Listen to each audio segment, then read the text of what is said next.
여러분, 상대 후보는 이야기합니다. 이제 초선, 재선, 이제 3선이 되어야 힘있는, 춘천을 위해서 힘있는 일을 할 수 있다고 얘기를 합니다.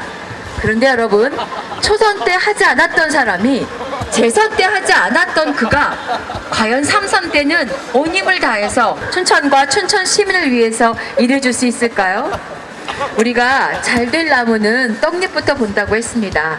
만약 그가 그렇게 춘천을 위해서 열심히 할 거였으면 초선 때도 했었을 것이고요.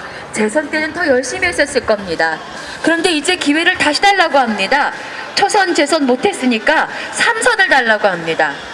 그런데 우리는 이미 그의 초선, 재선 그 8년 동안의 시간을 버렸습니다.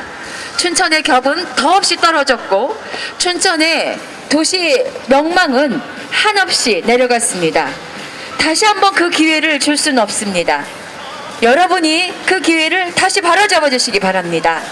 춘천의 운명은 4월 15일 더불어민주당과 함께 힘있는 집권 여당과 함께 바른 일을 해낼 후보와 함께 바꿔갈 수 있습니다.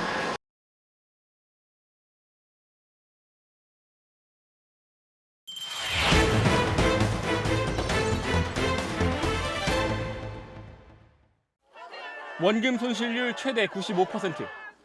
퇴직금부터 자녀 학자금까지 기껏 모은 돈을 모두 잃게 된 사람들. 안전하다고 맡기는데 다 날아간 거잖아요. 이런 위험한 금융상품을 팔면서 내부 판매 실적 경쟁에만 열을 올린 은행. 그런 이야기를 들었으면 저 미친 사람 아니고 누가 거기에 가입할 겁니까?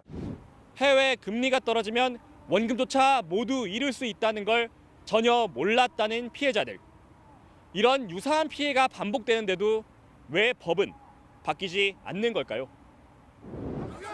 2008년 금융위기 당시 중소기업 줄도산을 불렀던 키코 사태. 2013년 부실 회사채와 기업 어음을 발행해 1조 원이 넘는 피해를 일으킨 동양그룹 사태. 금융소비자보호법이 발의된 배경입니다. 금소법이라 불리는 이 법안의 핵심은 입증 책임을 누구한테 물을 것인가와 손해보상을 해주는가에 있습니다. 지금은 금융상품 판매에 문제가 있었다는 사실을 소비자가 직접 증거를 모아서 증명해야 합니다. 하지만 이 법안이 통과되면 문제가 없었다는 사실을 금융회사가 증명해야 합니다. 이를 입증하지 못하면 소비자에게 손해배상도 해야 합니다. 이 법안은 그러나 지난 19대 국회에서 법안 심사 소위에 14번이나 안건으로 상정되고도 끝내 통과되지 못했습니다. 이번 20대 국회에서 또한 진전되지 않던 논의가 최근에서야 큰 전환점을 맞았습니다.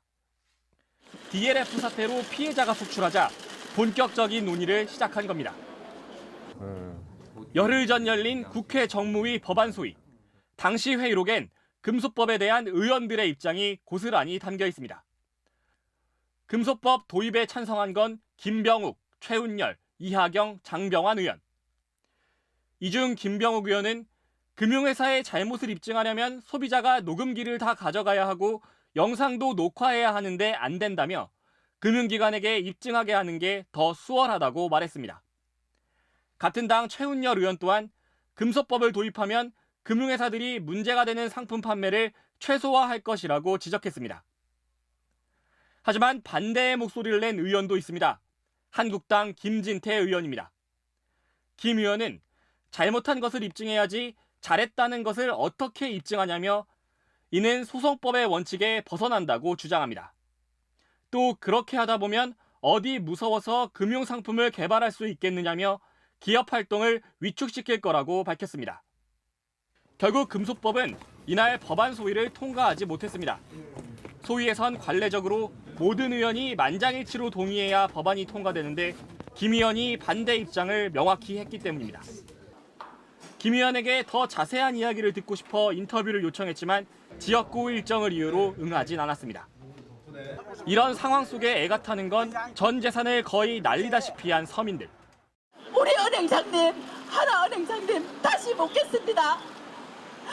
1억 원을 안전하게 은행에 맡겼는데 왜 방울이 되었습니까? 이들은 우리 하나은행에 대한 국정조사와 피해 보상을 요구하고 있지만 현행법으로는 구제에 한계가 있어 앞으로의 전망은 불투명한 상황입니다. 법이 없다 곽승규입니다. 네, 누가 찬성하고 누가 반대했는지 기억해야겠습니다.